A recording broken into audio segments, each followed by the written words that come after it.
Welcome back to my channel. Today I'm going to be talking about what the divine is, how it's split up into the god and goddess, and the discrepancy between how everyone believes that there is many different gods and goddesses to paganism. While some pagans might truly believe that, it is my personal belief that it is not that there are many gods and goddesses, but that they are all called by different, the same person called by many different names.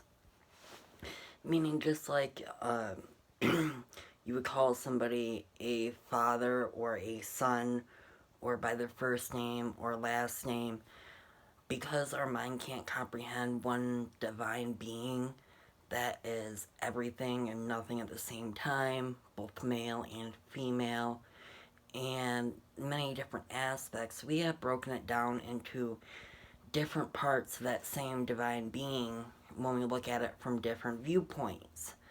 And that is how we go from the divine, which is the highest hierarchy, I guess, the actual divine being, and then we split it down into the gods and the goddess, which I use the word plural when it's really just one god, one goddess, but they're actually just one divine being.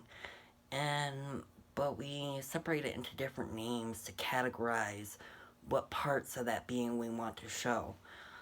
Like with Hades, if we were to summon Hades, we are asking for most likely connection to the spirit world with people that have passed on. Or in the case of Demeter, we would be asking for agricultural stuff, and land-based harvesting time is a great time to invoke her. Me personally, as odd as it may sound, I actually follow Loki, which is, if you follow the lore, both a god and a goddess. And it's kind of what made me stick, is because he is the closely related to the divine, as and he can be either or. He is gender fluid. And so right here, this is my personal shrine to Loki.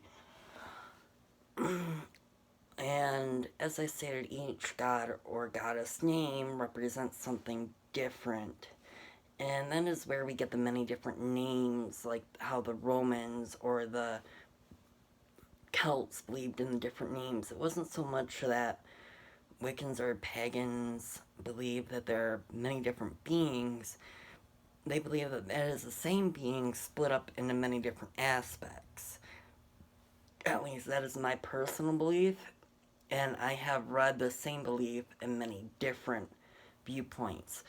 So when the way I look at it as both being a Wiccan and a Christian is that when they mention God in the Bible, it is a divine being, which is both the God and the goddess combined, and that he is the highest hierarchy there is.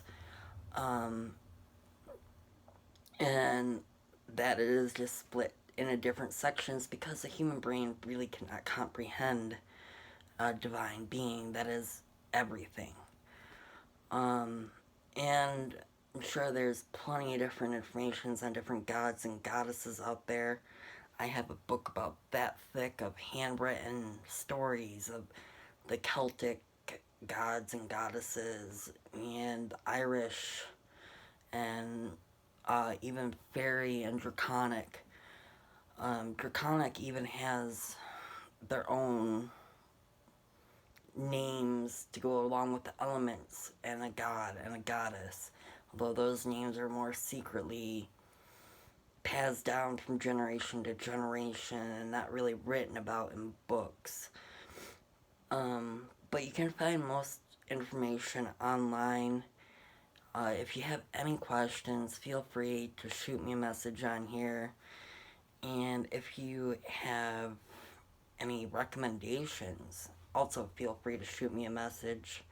I'm usually around my phone and I get alerts on it constantly of different things and anything posted to YouTube. Now, depending on the divine you're trying to bring out, what aspect of the divine I should say, is what you will have on your altar.